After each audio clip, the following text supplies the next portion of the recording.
واقعہ کربلا اس سے ریلیٹڈ نہیں ہے کہ جی ان کے اوپر پانی بند ہو گیا، ان کے اوپر ظلم ہوا، کتنے بندے شہید ہوئے، یہ سیکنڈری چیز ہے. اصل چیز ہے کربلا ہوئی کیوں نبی علیہ السلام کی محنت کو 50 سال کے اندر اس لیول تک پہنچا دیا گیا کہ ہزاروں صحابہ زندہ ہیں اور نبی صلی اللہ علیہ وآلہ وسلم کی پوری اولاد ذبح کر دی جاتی ہے. ہم تو یہ کہہ نہیں رہے کہ کیسے ذبح کیا انہوں نے، آری چلائی تھی یا تلوار چلائی تھی، یہ تو واقعہ کربلا تو سب کو پتہ ہے، ان کی شہادت بھی سب کو پتہ ہے. جامعہ ترمذی میں حدیث ہے حسن و حسین جنتی نوجوانوں کے سردار ہیں اور ان کی والدہ جو ہے وہ جنتی عورتوں کی سردار ہیں. اور المستدل حاکم میں حدیث ہے حسن و حسین جنتی نوجوانوں کے سردار ہیں اور ان کے والد ان سے بھی بہتر ہیں. تو یہ تو ڈیفینٹ حدیثیں ہیں، یہ تاریخ تو نہیں ہے، نبی علیہ السلام کے فرامین ہیں.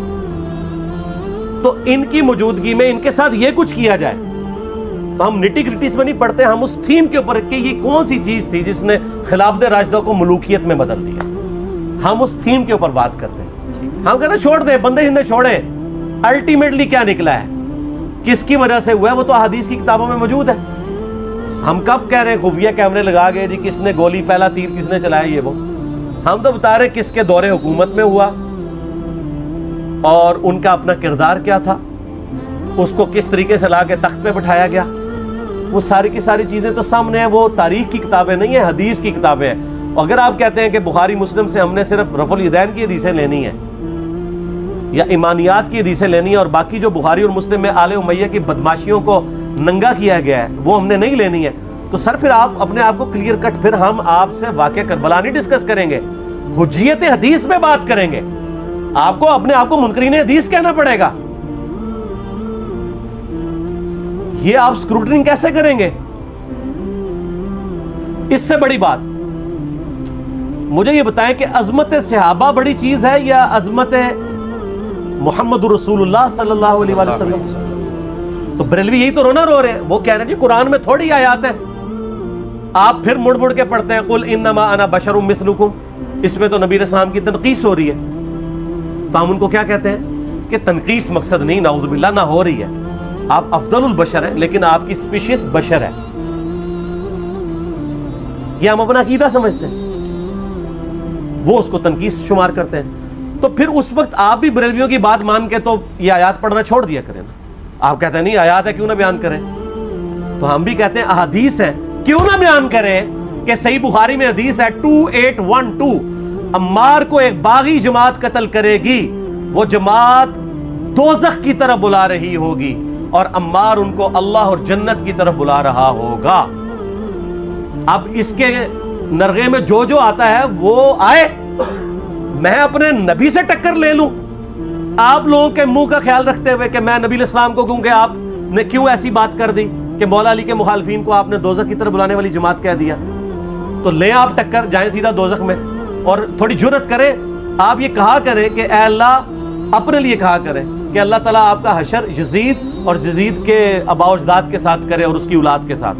ہم کہتے ہیں کہ اللہ تعالیٰ ہمارا حشر جو ہے وہ مولا حسن حسین، مولا علی علیہ السلام اجمعین اور اہل بیت کے ساتھ کرے، آمین. اور آپ میں تو اتنی جرت نہیں آپ یہ بات بھی کر سکیں کیونکہ ان کو پتہ ہے. تو نبی علیہ السلام کی احادیث کو بیان کرنے کو یہ سمجھتے ہیں کہ جی اس سے مصیبت کھڑی ہو جائے گی تو اپنے آپ کو منکرین حدیث ڈکلیئر کریں. پھر حجیت حدیث کا مقدمہ ڈسکس ہوگا، پھر کربلا نہیں ڈسکس ہوگی. اور یہ ٹی وی پہ بھی آ کے مولوی بیٹھے ہوتے ہیں، سنیوں کے بھی شیعوں کے بھی، مڑ مڑ کے جی وہ یزید نے یہ کر دیا. وہ یزید نے کیا کیا ہے یار؟ وہ تو سسٹم کا نمائندہ بن کے آیا جو پیچھے سے خراب تھا.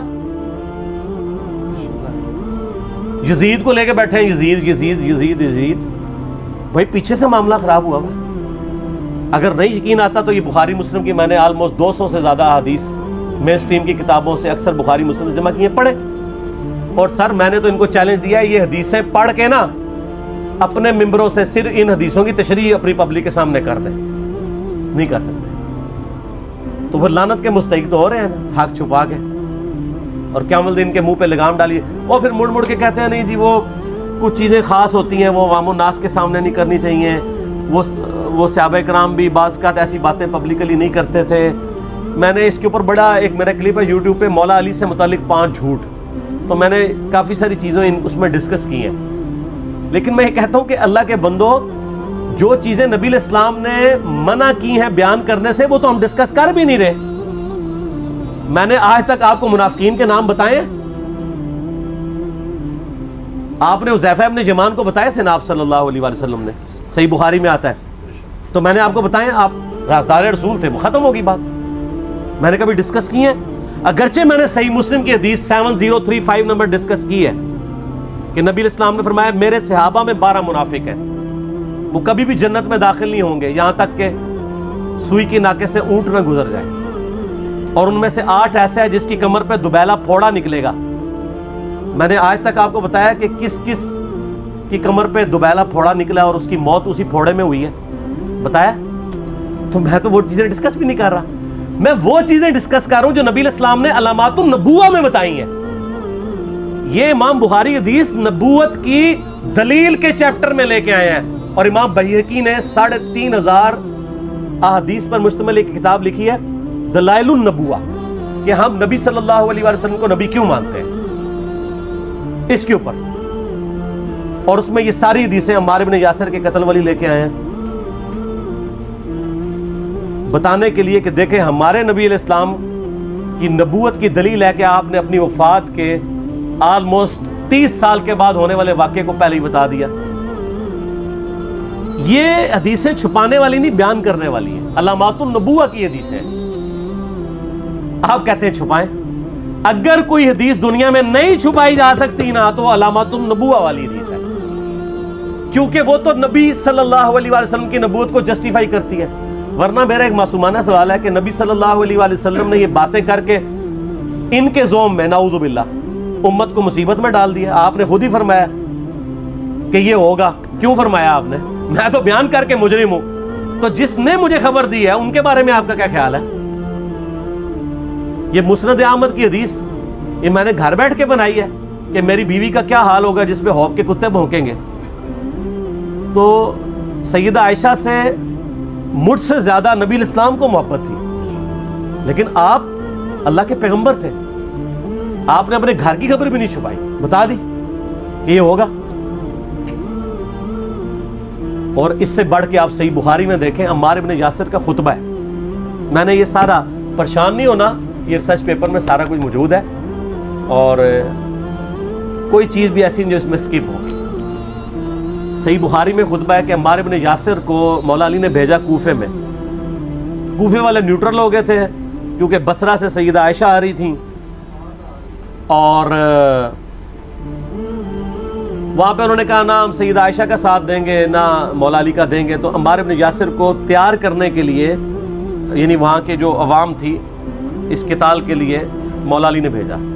تو سیدنا عمار ابن یاسر نے وہاں پہ کوفے کے ممبر پہ خطبہ دیا. بخاری کے الفاظ ہیں، اوپر والی سیڑھی پہ عمار ابن یاسر نے حسن ابن علی کو بٹھایا، حالانکہ حسن ابن علی سے 4 گنا بڑی عمر تھی عمار ابن یاسر کی، 90 پلس ہو چکے ہوئے تھے، 3-4 گنا ان کی عمر تھی، لیکن اہل بیت کا احترام کیا. خود نچلی سیڑھی پہ بیٹھے. بخاری کے الفاظ ہیں کہ اے لوگو اللہ نے تمہیں آزمایا ہے، ایک طرف دنیا اور آخرت میں تمہارے نبی کی بیوی ہے سیدہ عائشہ، دنیا اور آخرت میں، یعنی عزت اپنی جگہ قائم. یہاں لوگ سمجھتے ہیں کسی کی غلطی آ گئی تو پتہ نہیں کیا ہو گیا. وہ یار اس کا مرتبہ اپنی جگہ ہے، غلطی اپنی جگہ ہے، پیغمبر نہیں ہے وہ. اور دوسری طرف علی ابن ابی طالب ہے. اللہ اب دیکھے گا تم عائشہ کی اطاعت کرتے ہو یا اللہ کی. علی کی نہیں، اللہ کی. کیوں؟ یا ایھا الذین آمنوا اطیعوا اللہ واطیعوا الرسول واولی الامر منکم. ان کا اولو الامر مولا علی ہیں، ان کی اطاعت واجب ہے. یہ اللہ نے آزمایا ہے کہ اللہ کی اطاعت کرتے ہو یا عائشہ کی. اور آپ حیران ہوں گے یہ حدیث امام بخاری حضرت عائشہ کی فضیلت والے چیپٹر میں لے کے آئے ہیں. اگر امام بخاری مشورہ کر لیتے نا ناسبیوں سے تو انہوں نے کہا تھا سر آخری صحیح رکھو، پچھلے والا رہن دو، بلکہ پچھلے والا رکھو آخری والا رہن دو، کہ عائشہ دنیا اور آخرت میں. وہ حدیث گھٹنے کا میں آپ کو طریقہ بتاتا ہوں، کاٹ چھانٹ کرنے کا. وہ آدھی حدیثیں لکھتے ہیں نا، آدھی حدیث ایسے لکھتے ہیں امام بخاری کہ سیدہ عمار ابن یاسر نے خطبے کے دوران فرمایا کہ سیدہ عائشہ دنیا اور آخرت میں تمہارے نبی کی بیوی ہیں، بس. لیکن امام بخاری نے پوری حدیث لی ہے، آگے وہ بھی ڈالا ہے کہ اللہ آزما رہا ہے کہ عائشہ کی اطاعت کرتے ہو یا اللہ کی، جیسے آپ کے علماء کر رہے ہیں. صحیح مسلم کی حدیث 6488 آدھی بیان کرتے ہیں سارے مولوی، بریلوی، دیوبندی، اہل حدیث سب. میرے صحابہ کو برا مت کہو. اگر تم میں سے کسی نے احد پہاڑ کے برابر بھی سونا خیرات کر دیا اور میرے صحابہ نے ایک مد یعنی 600 گرام خیرات کی، آدھا کلو، اس کے آدھے کو بھی نہیں پہنچ سکتا بس. حالانکہ یہ مسلم کی حدیث سٹارٹ اس سے ہوتی ہے کہ عبد الرحمن بن عوف کو خالد بن ولید نے گالیاں دی جھگڑے کے دوران. حالانکہ دونوں مسلمان تھے، دونوں صحابی تھے. آپ نے حضرت خالد بن ولید کو بلا کے ڈانٹا، فرمایا تم میرے صحابہ کو برا مت کہو. تو خالد بن ولید نے تو آگے سے نہیں کہا حضور میں بھی صحابی ہوں. ان کو پتا تھا کہ عبد الرحمن بن عوف نے اس وقت اسلام قبول کیا جب اسلام کا مطلب تھا مار، تکلیف اٹھانا، اور خالد بن ولید نے گولڈن پیریڈ میں صلح حدیبیہ کے بعد اسلام قبول کیا. میں اب تم لوگ یہ کر رہے ہو، تم لوگ اگر احد پہاڑ کے برابر بھی سونا خیرات کر دو، یعنی صلح حدیبیہ کے بعد والے لوگ میرے ان کے برابر نہیں ہو سکتے. اور جو فتح مکہ پہ معافی مانگ کے مسلمان ہوئے ہیں طلقاء، مؤلفۃ القلوب آل امیہ، ان کا تو لیول ہی کچھ نہیں ہے.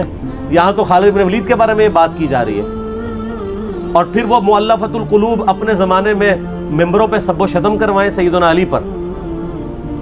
تو سب سے پہلے تو ان کو کہنا چاہیے جن کے بارے میں حدیث تھی کہ تم صحابہ کو گالی مت دینا. ہم نے تو خیر کبھی دی بھی نہیں ہے.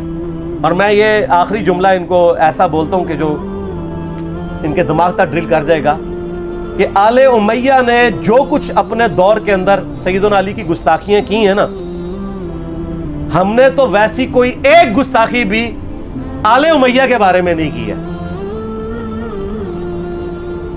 میں نے آج تک آل امیہ کے اوپر بائی نیم کسی کے اوپر لعنت کی ہے؟ حالانکہ یہ مولا علی پہ کرتے رہے. یہ ہے لعنتی خود ہو گئے نا، جب مولا علی پہ لعنت کی تو لوٹ آئی.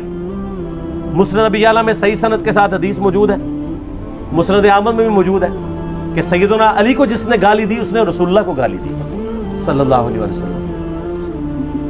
جب ام سلمہ نے کہا تھا، شیخ زبیر صاحب نے اس کو تحکیم میں صحیح لکھا ہوا ہے فوٹ نوٹ کے اوپر، کہ لوگوں تمہارے ممبروں پر رسول اللہ کو گالیاں دی جاتی ہیں، تو انہوں نے کہا معاذ اللہ، ہم کب کہیں گے، ایسا نہیں ہو سکتا.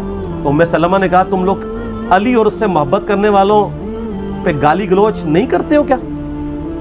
جبکہ میں نبی کی بیوی کہتی ہوں کہ سب سے زیادہ رسول اللہ سے محبت، سیدنا علی سے محبت نبی صلی اللہ علیہ وآلہ وسلم کرتے تھے. لہٰذا جب یہ تم کہتے ہو نا علی پر لعنت، علی سے محبت کرنے والوں پہ لعنت، تو یہ لعنت تو تم نبی علیہ السلام تک لے کے جا رہے ہو نعوذ باللہ، کیونکہ علی سے محبت کرنے والا پہلے نمبر پہ نبی صلی اللہ علیہ وآلہ وسلم ہے.